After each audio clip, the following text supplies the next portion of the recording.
Hello friend, आप सबका स्वागत है हमारे यूट्यूब चैनल क्रैक इट पे। दोस्तों, इस वीडियो में हम टीचिंग मेथड के क्वेश्चन करेंगे और ये पेपर है वो संस्कृत शिक्षा विभाग का है। आप सबको पता होगा कि जनरल विभाग के हम पेपर हैं वो कंप्लीट कर चुके हैं। हर एक सब्जेक्ट के जो टीचिंग मेथड के 20% आते हैं वो मैंने करवा दिए हैं। अगर आपने नहीं देखे हैं तो उसका लिंक डिस्क्रिप्शन बॉक्स में मैं दे दूँगा। बाकायदा प्लेलिस्ट अलग से बनी हुई है, वहाँ से आप देख सकते हैं। अब हम शुरू कर रहे हैं संस्कृत शिक्षा विभाग का जो सेकंड ग्रेड का पेपर हुआ है, उसी में आज का हमारा सब्जेक्ट है वो हिंदी विषय है। आप देख सकते हैं हिंदी विषय में जो 20% आए थे वो इस वीडियो में हम करेंगे। इसके अलावा दोस्तों, बहुत ही शानदार सीरीज़ है, आप अपने दोस्तों के साथ इसको ज़रूर शेयर करें ताकि मेरे को भी थोड़ा मोटिवेशन है वो मिले। अब बिना किसी देरी के हम शुरू करते हैं आज का हमारा पेपर। वीडियो आप लास्ट तक ज़रूर देखेंगे। तो ये देखिए दोस्तों, आपके सामने पेपर है हिंदी सब्जेक्ट का। ये देखिए यहाँ पे ये लिखा हुआ और इसकी एग्ज़ाम है।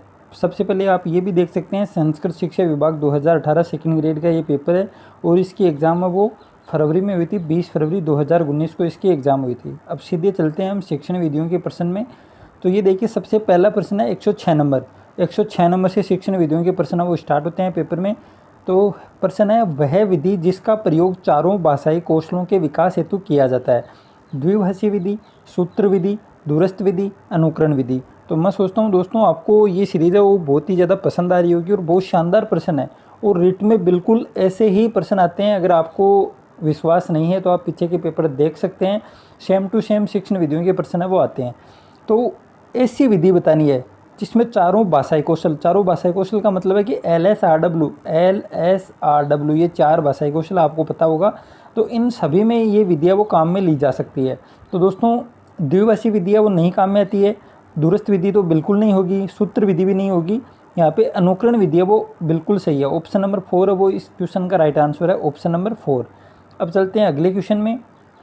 क्वेश्चन नंबर 107, समवाय प्रणाली में शिक्षण होता है सभी विषयों का समेकित ज्ञान कराना, गद्य पद्य शिक्षण के साथ व्याकरण शिक्षण कराना, उत्तम लेखकों की रचनाएं पढ़कर व्याकरण ज्ञान कराना और व्याकरण का अलग से सैद्धांतिक ज्ञान कराना। तो समवाय प्रणाली बात करिए, मतलब सब कुछ साथ में। समवाय का मतलब है साथ में, तो सब कुछ साथ में है। तो ऑप्शन नंबर 2 यहाँ पे बिल्कुल राइट हो जाएगा दोस्तों, क्योंकि यहाँ पे गद्य और पद्य के साथ ही व्याकरण का भी शिक्षण वो साथ में करा दिया जाता है। तो यहाँ पर ऑप्शन नंबर 2 बिल्कुल राइट है, गद्य और पद्य के साथ व्याकरण शिक्षा उपलब्ध कराना है समवाय प्रणाली। अब चलते हैं अगले क्वेश्चन पर। हर्बर्ट, ये विधि का एक दोष नहीं है, यह शिक्षक को अधिक स्वतंत्रता नहीं देती, रस अनुभूति वाले पाठों के शिक्षण हेतु अधिक उपयुक्त नहीं, यह शिक्षण के मनोवैज्ञानिक सिद्धांतों पर आधारित है, इसमें अधिगम की अपेक्षा शिक्षण पर अधिक बल दिया जाता है। अधिगम की अपेक्षा शिक्षण पर अधिक बल दिया जाता है। दोस्तों, अधिगम क्या है और शिक्षण क्या है? क्योंकि लगभग बच्चे तो ये मानते हैं कि अधिगम है वही शिक्षण है, लेकिन दोस्तों शिक्षण तो है जो कुछ पढ़ाया जाता है और अधिगम है कि वो जो आपको पढ़ाया गया है उसमें से आपको कितना आपने ग्रहण किया, कितना आपने उसको सीख के अपने व्यवहार में परिवर्तन किया, वो बातें होती हैं अधिगम में। तो यहाँ पर हर्बर्ट विधि का एक दोष नहीं है, ये बात इसमें पूछी गई है। तो दोस्तों, ऑप्शन नंबर 3 यहाँ पर बिल्कुल राइट है कि यह शिक्षण के मनोवैज्ञानिक सिद्धांतों पर आधारित है। यह दोस्तों हर्बर्ट विधि का एक गुण है, ना कि दोष। ऑप्शन नंबर 3 यहाँ पर बिल्कुल राइट हो जाएगा, यह शिक्षण के मनोवैज्ञानिक सिद्धांतों पर आधारित है। अब चलते हैं नेक्स्ट क्वेश्चन पर।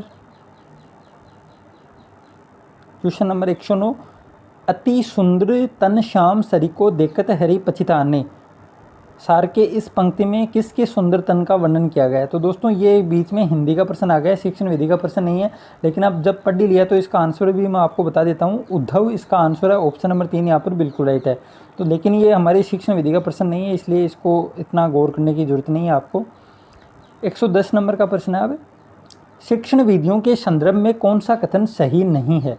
शिक्षण विधियों के संदर्भ में कौन सा कथन है वो सही नहीं है? सही नहीं है, ये बात आपको सबसे ज़्यादा ध्यान में है वो रखनी है, क्योंकि ये विधियाँ तो आपने पढ़ रखी है लेकिन हाँ या नहीं ये आप भूल जाते हैं या फिर ये दिखता नहीं है, पता नहीं क्या करना होता है। एग्ज़ाम के जस्ट बाद में आते ही 3-4 क्वेश्चन ऐसे होते हैं जो आपको आते हुए भी गलत हो जाते हैं और वहीं से आपका सिलेक्शन है वो रह जाता है। तो दोस्तों, ध्वन्यात्मक विधि है वो वर्णमाला सिखाने से संबंधित है। व्याख्यान विधि में विभिन्न प्रयोगों व दृष्टांतों का उपयोग किया जा सकता है। साखी अभिक्रमित अनुदेशन विधि में छात्र प्रश्न का उत्तर स्वयं बनाता है। और अगला ऑप्शन है, भाषा शिक्षण यंत्र विधि में सीतावाद्य आदि यंत्रों का प्रयोग किया जाता है। तो दोस्तों बहुत ही शानदार प्रश्न है ये भी। अब इसमें कौन सा कथन है वो गलत है, ये बात हमसे पूछी गई है। तो दोस्तों यहाँ पर हो जाएगा साक्ष्य अभिक्रमित अनुदेशन विधि में छात्र प्रश्न का उत्तर स्वयं बनाता है। ये बात बिल्कुल गलत है दोस्तों। आप सबको पता है कि अभिक्रमित अनुदेशन में छात्र सिर्फ जो उत्तर दे रखे हैं उसमें से एक छांटता है, मतलब वहाँ पर 4 ऑप्शन दिए हुए होते हैं, उन 4 ऑप्शनों में से एक ऑप्शन का चूज़ करना होता है उसमें। मतलब जैसे हम ये प्रश्न कर रहे हैं, वो मान लीजिए कि देखिए अभिक्रमित अनुदेशन विधि से हम प्रश्न सोल्व कर रहे हैं, आपको तुरंत है वो प्रतिपुष्टि मिल जाती है कि आपका ऑप्शन, आपने जो मन के अंदर सोचा है, जो आपने किया है कि ऑप्शन नंबर 3 होगा या 2 होगा, 1 होगा, तुरंत मैं आपको आंसर बता रहा हूँ। तो ये रेखीय अभिक्रमित अनुदेशन बोल सकते हैं। लेकिन साक्ष्य अभिक्रमित अनुदेशन वो क्या होगा, मान लीजिए कि आपने ऑप्शन नंबर 2 चूज़ किया है, तो अब व्याख्यान विधि की मैं पूरी चीज़ें बताऊंगा कि हाँ व्याख्यान विधि में ये होता है, ये नहीं होता है, इस प्रकार हम अभिनय भी कर सकते हैं, उदाहरणों का प्रयोग भी कर सकते हैं। तो ये हो जाएगा साक्ष्य अभिक्रमित अनुदेशन। लेकिन छात्र है वो स्वयं उत्तर नहीं बनाता है, जो ऑप्शन दे रखे हैं उसी में से एक चूज़ करता है कि ये हो जाएगा, ये हो जाएगा। तो ऑप्शन नंबर 3 यहाँ पर बिल्कुल गलत है। तो इस क्वेश्चन का राइट आंसर हो जाएगा ऑप्शन नंबर 3। अब चलते हैं अगले प्रश्न पर। प्रश्न नंबर 111, पढ़ना सिखाने के लिए सहचर्य प्रणाली का निर्माण वो किसने किया था? मोंटेसरी ने, मेंजिल ने, फ्रोबेल ने और जॉन डेवी ने। तो दोस्तों बहुत ही आसान प्रश्न है। सहचर्य प्रणाली वो मारिया मोंटेसरी ने दिया था, और मारिया मोंटेसरी एकमात्र ऐसी मनोवैज्ञानिक थी जिसने ये कहा था कि बच्चे को मतलब लिखना सिखाना है वो पहले सिखाना है, और बजाय बोलने की। तो बच्चा पढ़ना तो बाद में सीखेगा और लिखना पहले सीखेगा, ये कथन है वो मारिया मोंटेसरी ने दिया था कि बच्चे को सबसे पहले, जैसे शिक्षण सूत्र LSRW पढ़ते हैं हम, मतलब मनोवैज्ञानिक शिक्षण कौशल तो LSRW है, लेकिन मारिया मोंटेसरी के अनुसार सुनना, सुनने के बाद बोलना, फिर बच्चा पहले लिखेगा और उसके बाद वो पढ़ेगा। तो मारिया मोंटेसरी के अनुसार शिक्षण कौशल 4 हैं वो इस क्रम में है, और बाकी मनोवैज्ञानिक क्रम है वो ऊपर वाला है। तो दोस्तों ये भी हम साथ साथ में एक बार हमारा रिवीजन भी हो जाए, इसलिए पूरी चीज़ें मैं आपको बताने की कोशिश कर रहा हूँ। फिर आता है अगला एक परिभाषा है, इकाई किसी समस्या या योजना से संबंध जोड़ने वाली क्रियाओं की समग्रता या एकता को प्रकट करती हैं। इकाई विधि का यह कथन है वो किसने दिया है? तो Morrison, Henry Harap, Thomas M Risk और हर्बर्ट। तो दोस्तों परिभाषाओं की बात यह है कि जितनी परिभाषाएं, मान लीजिए हम ये लगभग 500-600 प्रश्न करेंगे, इसमें लगभग 8 से 10 हो सकता है कि परिभाषाएं आ जाएं। तो आप ये ना एक मतलब लिख लें इनको, या स्क्रीनशॉट ले लें, या आपकी सुविधा के अनुसार आप जो भी करना चाहें वो कर लें, और ये परिभाषा आपको कम से कम याद होनी चाहिए। हो सकता है कि इन्हीं में से रिपीट हो जाए और आपका प्रश्न वो सही हो जाए। तो दोस्तों यहाँ पर इस प्रश्न का राइट आंसर है थॉमस एम रिस्क के अनुसार ये परिभाषा है वो दी गई है इकाई विधि की।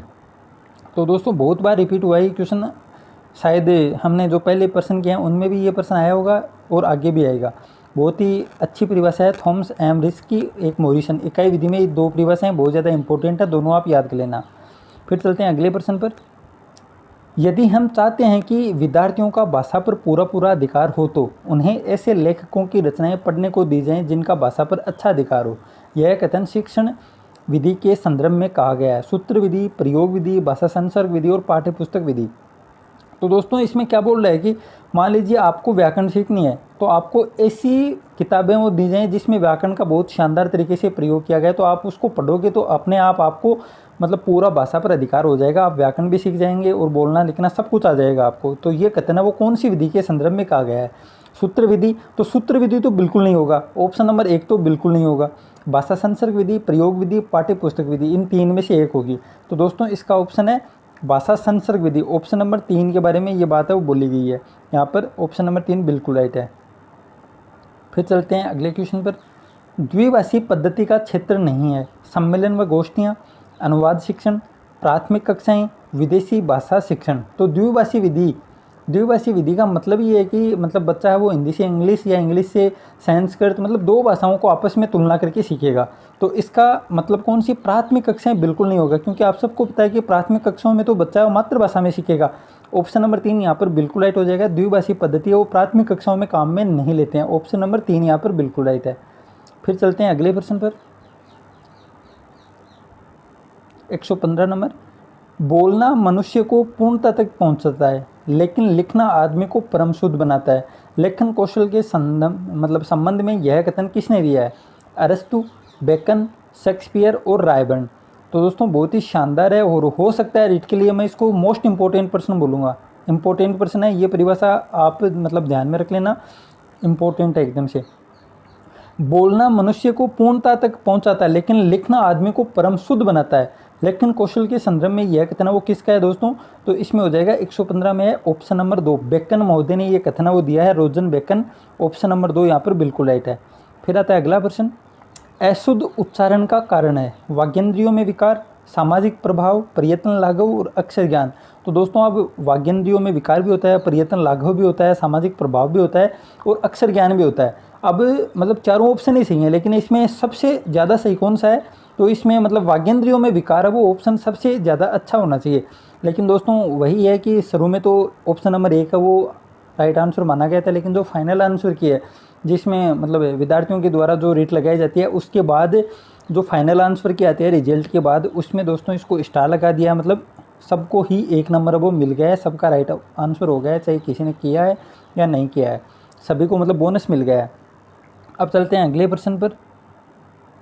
कथित सर्वे सामग्री है कविता पाठ, वार्तालाप, भाषण और वाद विवाद। तो कथित सर्वे सामग्री कौन सी है? तो दोस्तों कविता पाठ भी सर्वे सामग्री है, वार्तालाप भी सर्वे सामग्री है, और भाषण भी है, वाद विवाद भी है। तो ये सभी सर्वे सामग्रियों में आती हैं। तो ये पर्सन भी है वो डिलीट कर दिया है आरपीएससी के द्वारा, तो इसका भी कोई राइट आंसर नहीं है, बल्कि ये सारे ही राइट हैं, क्योंकि सभी हैं वो सर्वे सामग्री में ही आते हैं।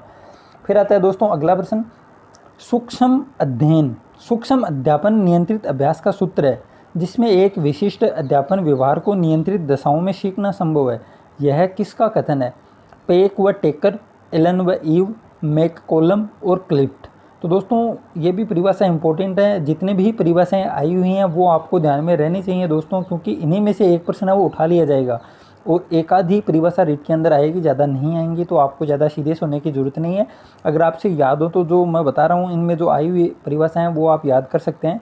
इसका राइट आंसर हो जाएगा दोस्तों एलन के, क्योंकि लगभग मतलब तुक्का भी लगाओ तो लगभग ये आप ध्यान में रख लेना कि सूक्ष्म अध्ययन सूक्ष्म अध्यापन मतलब सूक्ष्म शिक्षण विधि की बात कर रहा है। सूक्ष्म शिक्षण विधियाँ वो एलन ने ही दी थी। तो यहाँ पर ऑप्शन नंबर 2 अगर आप तुक्का भी लगाओगे तो यहाँ पर ऑप्शन नंबर 2 को ही लगाना, क्योंकि इसी प्रकार हम बाद मतलब थोड़ी देर पहले जो आई थी परिभाषा इकाई विधि की, तो उसमें भी 2 ही इंपॉर्टेंट है, एक तो मॉरिसन वाली आती है या फिर थॉमस एम रिस्क, ये 2 ही परिभाषाएँ ज़्यादातर पूछी जाती हैं इकाई विधि में भी। अब बात करते हैं दोस्तों नेक्स्ट क्वेश्चन की, 119 नंबर। सूक्ष्म शिक्षण चक्र की अवधि है 28 मिनट, 30 मिनट, 42 मिनट और 36 मिनट। तो ये तो बहुत ही आसान प्रश्न, आप सबको पता है कि सूक्ष्म शिक्षण चक्र की अवधि है वो 36 मिनट है। ऑप्शन नंबर 4 यहाँ पर बिल्कुल राइट हो जाएगा। अब चलते हैं अगले प्रश्न पर। इकाई योजना का पद नहीं है प्रस्तावना प्रश्न लिखना, संपूर्ण इकाई को उपविभागों में बांटना, उपविभागों के उद्देश्य निर्धारित करना, शिक्षक शिक्षार्थी क्रियाएं निश्चित करना। तो इकाई योजना का यहाँ पर कौन सा पद है वो नहीं है। तो दोस्तों प्रस्तावना प्रश्न लिखना ये इकाई योजना का पद है वो नहीं है। ऑप्शन नंबर 1 यहाँ पर बिल्कुल राइट है। ऑप्शन नंबर 1 मतलब इकाई योजना में प्रस्तावना प्रश्न वो नहीं लिखे जाते हैं। ऑप्शन 1 यहाँ पर बिल्कुल राइट हो जाएगा। फिर चलते हैं नेक्स्ट क्वेश्चन पर। श्रुत लेखन विधि का उद्देश्य नहीं है लेखन गति का विकास। तो दोस्तों ये तो उद्देश्य होता है। फिर आता है वाचन गति का विकास, एकाग्रचित्ता का विकास, शुद्ध व स्पष्ट लेखन का विकास। तो श्रुत लेखन विधि की बात हो रही है। तो श्रुत लेखन का मतलब यहाँ पर है कि अध्यापक वो बोल बोल कर विद्यार्थियों से लिखवाएगा, तो लेखन गति तो विद्यार्थियों की बढ़ेगी, तो ये तो उद्देश्य होता है। वाचन गति का विकास दोस्तों इसमें वाचन तो कौन करता है? अध्यापक करता है, तो वाचन गति का विकास तो बिल्कुल नहीं होगा इसका उद्देश्य। तो यहाँ पर ऑप्शन नंबर 2 है वो राइट हो जाएगा। एकाग्रचित भी इसका उद्देश्य है वो होता है, क्योंकि बच्चा वो ध्यान से नहीं सुनेगा तो उसको ध्यान से सुन नहीं पाएगा तो लिखेगा भी नहीं सही। तो एकाग्रचित्ता का विकास भी करती है और शुद्ध व स्पष्ट लेखन का भी विकास करती है। तो ऑप्शन नंबर 2 यहाँ पर गलत हो जाएगा। फिर चलते हैं अगले क्वेश्चन पर। Question number 122।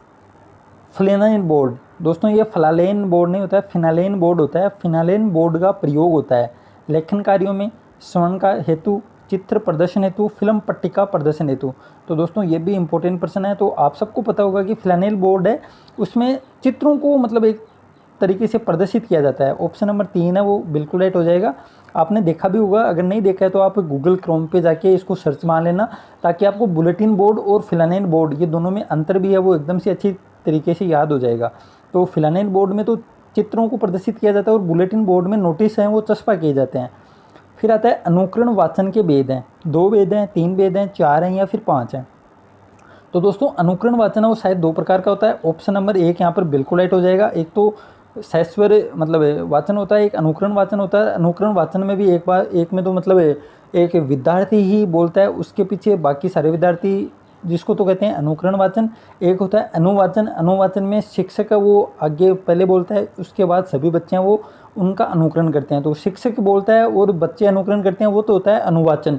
और जिसमें एक विद्यार्थी बोलता है और बाकी सारे विद्यार्थी हैं उनका अनुकरण करते हैं, वो होता है अनुकरण वाचन। तो अनुकरण वाचन के भेद हो गए 2, एक तो अनुवाचन, एक है अनुकरण वाचन। अब चलते हैं नेक्स्ट क्वेश्चन पर। क्वेश्चन नंबर 124, सतत एवं व्यापक मूल्यांकन पर प्रभावी रूप से बल दिया राधाकृष्ण आयोग, राष्ट्रीय शिक्षा नीति 1986, मुदालियर आयोग और इनमें से कोई नहीं। तो दोस्तों सीसी सतत एवं व्यापक मूल्यांकन, कंटिन्यूस एंड कॉम्प्रिहेंसिव इवोल्यूशन, तो इस पर बल दिया है राष्ट्रीय शिक्षा नीति 1986 के द्वारा। ऑप्शन नंबर 2 यहाँ पर बिल्कुल राइट है दोस्तों, ऑप्शन नंबर 2। फिर चलते हैं अगले प्रश्न पर। ऑप्शन नंबर 2 यहाँ पर बिल्कुल राइट हो जाएगा। सीसी पर बल वो 1986 की शिक्षा नीति के द्वारा दिया गया था। और दोस्तों ये मतलब लास्ट टाइम आपने देखा होगा तो संस्कृत सब्जेक्ट में लगभग 3 या 4 प्रश्न आए थे। तो हो सकता है कि जब भी मेरे को टाइम मिलेगा मैं पूरी आपको ये जो भी राधाकृष्ण आयोग है या शिक्षा नीति 1986 है, कोठारी आयोग है, सभी जो आयोग हैं शिक्षा के ऊपर 5-7 आयोग हैं, ये लगभग इनमें से एक आध प्रश्न है वो पूछ लिया जाता है। तो ये आयोग मैं आपको करवा दूंगा डेफिनेटली, ये मेरा वादा है आपसे। तो आप चैनल से ज़रूर जुड़ें और अपने दोस्तों के साथ भी चैनल को शेयर करें। अब चलते हैं अगले प्रश्न पर। सतत एवं व्यापक मूल्यांकन का उद्देश्य नहीं है मूल्यांकन को नियमित एवं समग्र बनाना, मूल्यांकन में रटने के बजाय समझने पर बल देना, मूल्यांकन में शिक्षक की भूमिका कम करना और मूल्यांकन में निदान व उपचार को प्रोत्साहित करना। तो सीसीई मूल्यांकन है, इसका उद्देश्य कौन सा नहीं है, ये बात हमसे पूछी गई है। तो दोस्तों मूल्यांकन में शिक्षक की भूमिका को कम करना ये इसका उद्देश्य बिल्कुल नहीं है। मूल्यांकन में शिक्षक की भूमिका है ये कम करना इसका उद्देश्य नहीं है। ऑप्शन नंबर 3 यहाँ पर बिल्कुल राइट हो जाएगा। फिर चलते हैं आज के लास्ट और फाइनल प्रश्न, 20वां प्रश्न। चित्र विस्तारक यंत्र किस प्रकार की सहायक सामग्री है? यांत्रिक सर्वे सामग्री, यांत्रिक दृश्य सर्वे सामग्री, यांत्रिक दृश्य सामग्री और इनमें से कोई नहीं। तो दोस्तों चित्र विस्तारक यंत्र ये किस प्रकार की सहायक सामग्री है? तो दोस्तों ये हो जाएगा यांत्रिक दृश्य सामग्री। ऑप्शन नंबर 3 है वो यहाँ पर बिल्कुल राइट है, यांत्रिक दृश्य सामग्री में ये आता है। तो दोस्तों इस प्रकार ये थे आज 20% संस्कृत शिक्षा विभाग की जो पेपर हुई थी फरवरी के अंदर, उसके ये हिंदी सब्जेक्ट के 20% हैं। आगे इसी क्रम में मैं कल तो नहीं आपको वीडियो डाल पाया था क्योंकि वो कोवैक्सीन वाली मैं वैक्सीन लगवाने चला गया था और वो लग भी नहीं पाई थी क्योंकि रजिस्ट्रेशन तो करवा दिया था लेकिन अपॉइंटमेंट है वो नहीं लिया था। तो उसके ऊपर भी मैंने आज सुबह वीडियो डाला था कि आप इतना परेशान ना हो, तो वो भी आप वीडियो देख लेना। आई बटन में उनका लिंक है वो दे दूंगा और डिस्क्रिप्शन में भी दे दूंगा। तो मिलते हैं जल्दी दूसरे वीडियो में। थैंक यू, जय हिंद, जय भारत।